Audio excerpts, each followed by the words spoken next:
ಯಡಿಯೂರಪ್ಪನವ್ರಿಗೆ ಸರಿಯಾದಂಥ ಗೌರವ ಸಿಗಬೇಕು ಅನ್ನೋದ್ರಲ್ಲಿ ಎರಡು ಮಾತಿಲ್ಲ. ಅವರು ಕೂಡ ಪಾರ್ಟಿಯನ್ನು ಕಟ್ಟುವಂಥ ಸ್ಥಾನದಲ್ಲಿ ಅವರು ಕೂಡ ಶ್ರಮ ವಹಿಸಿದ್ದಾರೆ ಎಲ್ಲರ ಜೊತೆನೂ ಕೂಡ. ಅದೃಷ್ಟಿಂದ ಅವ್ರು ಮಾತಾಡ್ತೀರಿ, ಅದನ್ನು ಸಮಾಧಾನ ಮಾಡ್ತೀರಿ ಅನ್ನೋ ಖಚಿತವಾದಂಥ ವಿಶ್ವಾಸ ನಮಗಿದೆ. ಇಲ್ಲ ಸರ್, ಈಗ ಪ್ರತಿ ಬಾರಿ ಕೂಡ ಯಡಿಯೂರಪ್ಪನವರು ಮಾತು ಕೊಟ್ಟಿದ್ರು. ಫಸ್ಟ್ ಆರಂಭದಲ್ಲಿ ಶಾಸಕರಾಗಿ ಮಾಡ್ತೀವಿ, ಆಮೇಲೆ ಹಾವೇರಿದ ಟಿಕೆಟ್ ಕೊಡ್ತೀವಿ ಅಂತ ಹೇಳಿದ್ದಾರೆ.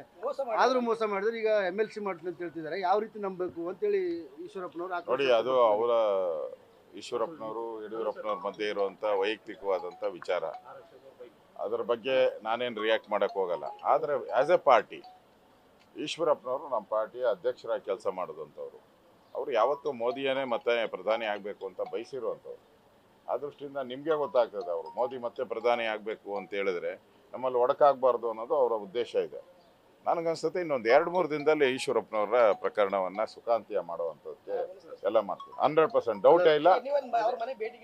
ನೋಡಿ, ನಾನು ಮಾತಾಡ್ತೀನಿ, ನಮ್ಮ ಕೇಂದ್ರದ ನಾಯಕರು ಮಾತಾಡ್ತಾರೆ. ಅಲ್ಲ ಸರ್, ಈಗ ಮೋದಿ ಪ್ರಧಾನಿ ಆಗಬೇಕು ಅನ್ನೋದು ಆಸೆ ಈಶ್ವರಪ್ಪನವ್ರಿಗಿದೆ, ತಮಗೂ ಇದೆ. ಆದರೆ ರಾಘವೇಂದ್ರ ಗೆಲ್ಬೇಕಲ್ಲ ಸರ್, ಮೋದಿ ಪ್ರಧಾನಿ ಆಗಬೇಕಾದ್ರೆ ಅಲ್ಲೇ ಅವ್ರ ವಿರುದ್ಧನೇ ಬಂಡಾಯವಾಗಿ ಅಭ್ಯರ್ಥಿ ನಿಲ್ತಿದ್ದಾರೆ. ಈ ಚುನಾವಣೆಯಲ್ಲಿ ಎಲ್ಲ ಕಡೆನೂ ಸ್ಪರ್ಧೆ ಇರೋದು ಮೋದಿನೇ. ನಾವು ಅಭ್ಯರ್ಥಿನ ಘೋಷಣೆ ಮಾಡಿದ್ದೀವಿ, ಆದರೆ ನಿಜವಾದಂಥ ನಮ್ಮ ಅಭ್ಯರ್ಥಿ ನರೇಂದ್ರ ಮೋದಿಯವರೇ ಎಲ್ಲ ಕಡೆ. ನಾನು ಎಲ್ಲ ಭಾಷಣದಲ್ಲೂ ಹೇಳಿದ್ದೀನಿ, ನಾವೆಲ್ಲರೂ ಕೂಡ ಯೋಚನೆ ಮಾಡಬೇಕಾಗಿರೋದು, ಬೌಲಿಂಗ್ ಸ್ಟೇಷನ್ಗೆ ಹೋದಾಗ ನಾವು ಯೋಚನೆ ಮಾಡಬೇಕಾಗಿರೋದು, ನಾವು ಮೋದಿಯವರೇ ಇಲ್ಲಿ ನಿಂತಿದ್ದಾರೆ ನಮ್ಮ ಅಭ್ಯರ್ಥಿ ಅಂತ ವೋಟ್ ಮಾಡಬೇಕು ಅಂತ ಹೇಳಿದಿರಿ. ಅದೇ ಪ್ರಕಾರ ನಡೆಯುತ್ತೆ.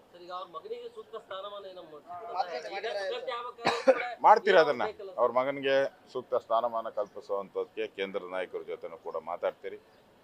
ಅವರು ಪಾರ್ಟಿ ಕೆಲಸ ಮಾಡಿದ್ದಾರೆ, ಅದರಲ್ಲಿ ತಪ್ಪೇನಿಲ್ಲ. ಅವ್ರು ಕೇಳೋದ್ರಲ್ಲಿ ಯಾವುದೇ ರೀತಿಯಾದಂಥ ತಪ್ಪಿಲ್ಲ. ಈಶ್ವರಪ್ಪನವ್ರು ಕೇಳಿರೋದು ಕರೆಕ್ಟಾಗೆ ಕೇಳಿದ್ದಾರೆ, ಯಾವುದೇ ರೀತಿ ತಪ್ಪಿಲ್ಲ. ಅದನ್ನು ಸರ್ ಮಾಡ್ತೀವಿ ನಾವು. ಸರ್, ಈಗ NDA ಮೈತ್ರಿಕೂಟದ ತಮಗೆ ಇನ್ನೊಂದು 5 ಕ್ಷೇತ್ರಗಳ ಬಾಕಿ ಇದೆ ಟಿಕೆಟ್. ಇನ್ನೊಂದು 2-3 ದಿನದಲ್ಲಿ ಅದರಲ್ಲಿ ಸರ್ ವಿಶೇಷವಾಗಿ ಚಿಕ್ಕಬಳ್ಳಾಪುರ ಏನು ಲೋಕಸಭಾ ಕ್ಷೇತ್ರ, ಅಲ್ಲಿ ಬಹಳಷ್ಟು ಜಿದ್ದಾಜಿದ್ದಿನ ಪೈಪೋಟಿ ಇದೆ. ಅಭ್ಯರ್ಥಿಗಳ ಆಯ್ಕೆ ಸಂಬಂಧಪಟ್ಟಂಗೆ ಸುಧಾಕರ್ ಅವರ ಬೆಲ್ಲಿ ನಿಂತಿದ್ದಾರೆ, ಅಶೋಕ್ ಅವರು ಮತ್ತು ಬೊಮ್ಮಾಯಿ ಅವರು ಅಂತೇಳಿ ಏನೋ ಮಾತುಗಳು ಕೇಳಿ ಬರ್ತಿದೆ. ನೋಡಿ, ಕೇಂದ್ರದ ನಾಯಕರು ಟಿಕೆಟ್ ಕೊಡುವಂಥದ್ದು, ಇಲ್ಲಿ ನಾವಾಗಲಿ ಇನ್ನೊಬ್ಬರಾಗಲಿ ಟಿಕೆಟ್ ಕೊಡಲ್ಲ. ಕೇಂದ್ರ ನಾಯಕರು ಸರ್ವೆಯಲ್ಲಿ ಏನು ರಿಪೋರ್ಟ್ ಬಂದಿದೆ ಅದರ ಪ್ರಕಾರ ಟಿಕೆಟ್ ಕೊಡ್ತಾರೆ. ಇಲ್ಲಿ ಯಾರ್ದು ಪಾತ್ರ ಪ್ರಶ್ನೆ ಉದ್ಭವ ಆಗಲ್ಲ. ಇವಾಗೆಲ್ಲ ಟಿಕೆಟ್ ಕೊಟ್ಟಿದ್ದಾರಲ್ಲ, ಅದೆಲ್ಲ ಕೇಂದ್ರ ನಾಯಕರು ಕೊಟ್ಟಿರೋವಂಥದ್ದು. ನಮ್ಮ ಸಲಹೆಗಳನ್ನು ತೊಗೊಂಡಿದ್ದಾರೆ, ಅದ್ರ ತೀರ್ಮಾನ ಮಾಡುವಂಥದ್ದು ಕೇಂದ್ರ ನಾಯಕರು. ಅದರ ನ್ಯೂಸ್ ಫಸ್ಟ್ ನಿರ್ಭೀತಿಯಿಂದ ನಿಮ್ಮ ಪರವಾಗಿ.